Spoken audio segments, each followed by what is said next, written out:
disastrous for Anti-Mage. He's running forward to try to take out that hatchery, but instead getting pinned in some nice force fields, but that is only going to delay the inevitable. Might get an extra Zergling, maybe 2 out of that, but really Machine is on a roll. If you just look at the Harvester count, actually not as far ahead as I thought he would be, but he's going to take a big economic leap as soon as he gets this gold expansion. Just wiped out a large amount of troops, and this front door is at risk just of getting pounded away at, simply because just so many Zerglings. And now Machine just hanging out here. He's like, okay, you can sit in your base. I am just going to starve you out, basically. I'm going to play total map control with this little... they just look like a locust, don't they? A little locust swarm, just out to devour everything in their path. Now some units starting to transition to the gold expansion, also a ton of harvesters being built, and I'm almost curious if Machine is in fact going to go for that Overlord drop sort of style. Looks like we do have speed zealot legs, as well as a robotics facility, actually another forge and robotics facility, so big dedication to ground. And really what Anti-Mage, he desperately needs to get some Colossi out here, because he's going up against a large ground attack, actually breaking open his front doors so he can start to press out. But right now he is kind of overcosted on Zealots as well as Stalkers, and Machine has actually ceased producing, well, he's still producing Zerglings, but he's more starting to concentrate on the Mutalisks. And there is a lot of Mutalisks that are going to be out in the field in just a moment. And just looking at kind of the army composition, you can see the supply count not all that different, but most of that I would say is in Harvesters, or perhaps I'm just missing where these units are being. I think this is mostly in Harvesters, because this is the main army here. And not a lot of that is anti-air.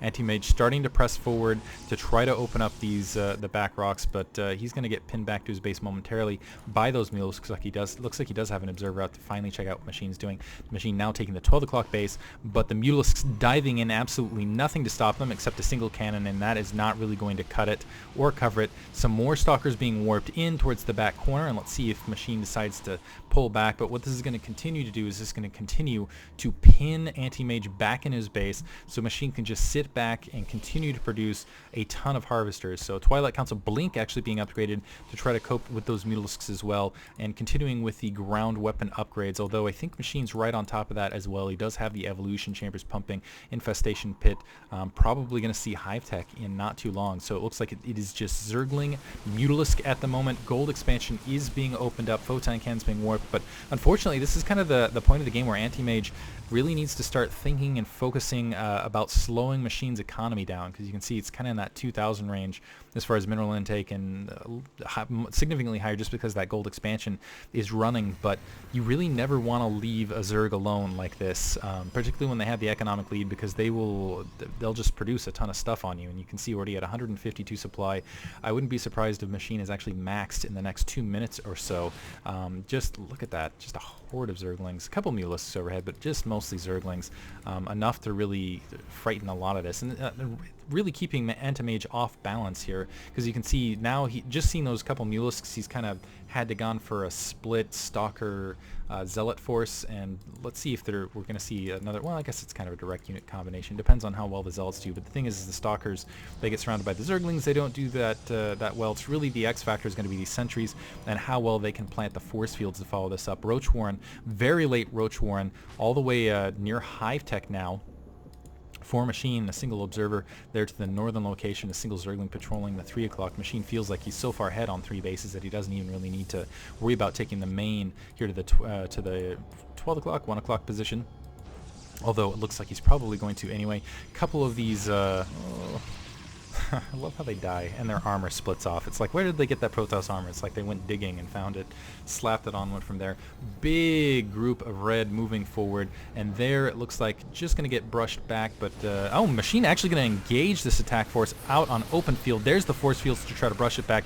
The Zealots trying to engage. I don't know that there's really enough Zealots to really cope with this. This is a cute and beautiful force fields, though. That's what I was talking about, the X factor right there, and you can see how well those Zealots really whittle through, and the rest of the units can work on the air like they really want to. And Anti-Mage still going to get worked over, but he's going to do significant damage. Wow, actually never mind, looks like he pulled out. Just the Zealots just a little bit left, but very nice force fields, and that really is what kept Anti-Mage in that fight, despite the fact that he was severely outnumbered, in my opinion, right there. So very nice micro and very nice positioning to come through in that fight. 12 o'clock location, looks like Machine tacking on some gas, but Machine, even though didn't have the, I mean, yeah, now he's switching out to Roaches. Oof.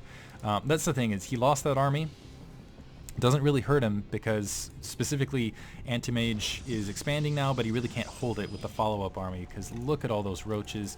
Queen's actually coming out as well. The one thing I have to say that Machine not doing well is he's not really spreading creep to the north as well as he could. And it looks like Anti-Mage now saying, oh, I just took out a big army. I'm not really facing a Zerg that can replenish quickly, and deciding and being a little bit too ambitious, charging forward against this army. These Stalkers with Blink actually will do pretty well against these roaches if they can just get away from those Zerglings. Not a ton of Zerglings left, so Machine is going to have to back off, and a single Zergling just going to town and actually forcing a cancel here at the 3 o'clock location. Mutalisks once again diving, and I think I've missed a lot of harass here in that back edge, but it looks like the Mule's just going to town in the meantime across that back edge, and Machine looks like he's really controlling the game at this stage.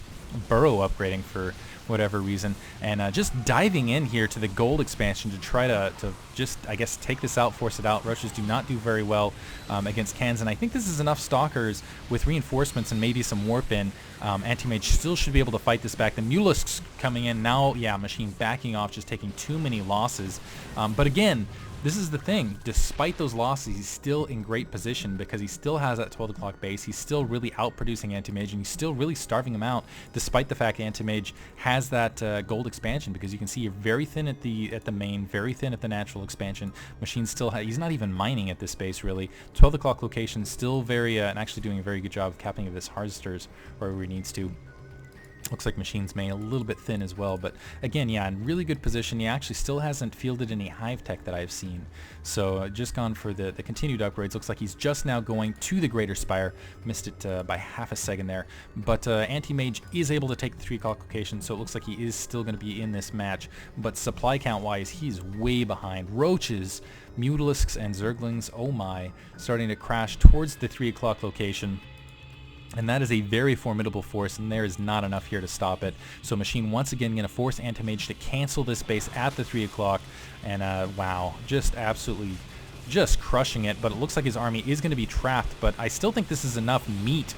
It's just so much here, and there's no funnel for Anti-Mage to really work with that, yeah, he's going to have to go in full retreat here and pull back to the defensive perimeter of his cannons, warp some more units in, and now Machine going to back off, but now he more or less has Anti-Mage starved, despite the fact that Anti-Mage, yeah, he has the gold expansion, but he's really not getting the income he wants. You can see he's still around the 14s, definitely not keeping up with the Machine. That is going to drop drastically in just a moment as this natural expansion, it's extremely thin, only about 125 minerals left on all of these, and you're just going to see that that count plummet briefly, and Roach burrow at the it looks like they're just kind of having a party down there. They're kind of hanging out, maybe even sleeping. It reminds me of gophers, even though roaches are terrible things. Just looking like little gophers here, and it looks like Anti-Mage going to get a little bit brave, charge forward, take a couple of these units out, unburrowing, forcing their retreat. And again, I feel like I do have to criticize Machine on this. He's not finally getting the creep spread out here. He should have had creep everywhere at this stage. Finally, single burrowed Zergling to deny this base once again. Oh, he's so cute. Look at him. His little butt sticking out in the air.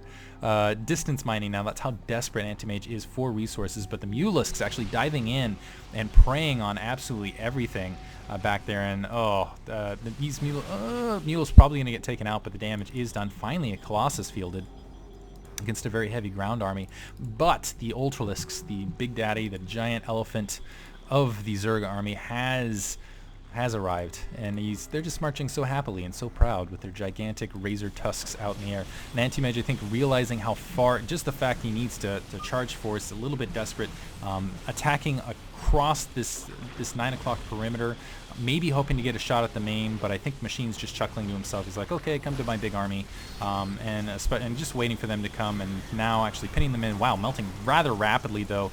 Those Zerglings died so fast with the level 3 weapons, plus the thermal lance upgrade, and actually melting through that army really, really easily. So Anti-Mage, with the high ground advantage and plus the level 3 weapons, with that Colossus just doing unprecedented damage, really. And now Machine is in trouble. He needs to reproduce his army very, very rapidly. The Stalker's continuing to charge to the 12 o'clock base, but this is the thing for Anti-Mage. He's still losing resources here over to the corner, so all Machine really has to do is hold on, stop this Stalker force somehow, and he'll still be okay. Unfortunately, they're just so highly upgraded. They're just absolutely eating everything alive. They're just like nom nom nom. except with lasers, so I'm not quite sure how that works. But the Zerglings continuing to press in. That Colossus just devastating everything, and it's Zergling, even though they're very highly upgraded. They just need to concentrate that Colossus down. Looks like they have worked that Colossus down severely. Colossus falls, and I think that is going to be it for the Stalker force. Some Corruptors actually being built. Anti-Mage knows that his Colossus was basically all he had against that huge army. Completely starved out of this stage. Very fun match, very back and forth match. Hope you guys enjoyed it, and no more taunting. Here's the outro. I hope you guys enjoy it. Looking for comments on it. Thank you for the new graphics card. Much more smooth, across the board. Look for another replay up on Machinima in the very near future, and hopefully I'll maybe have a Minecraft exploration commentary up here where I don't grief. I didn't know. Thanks for listening, guys.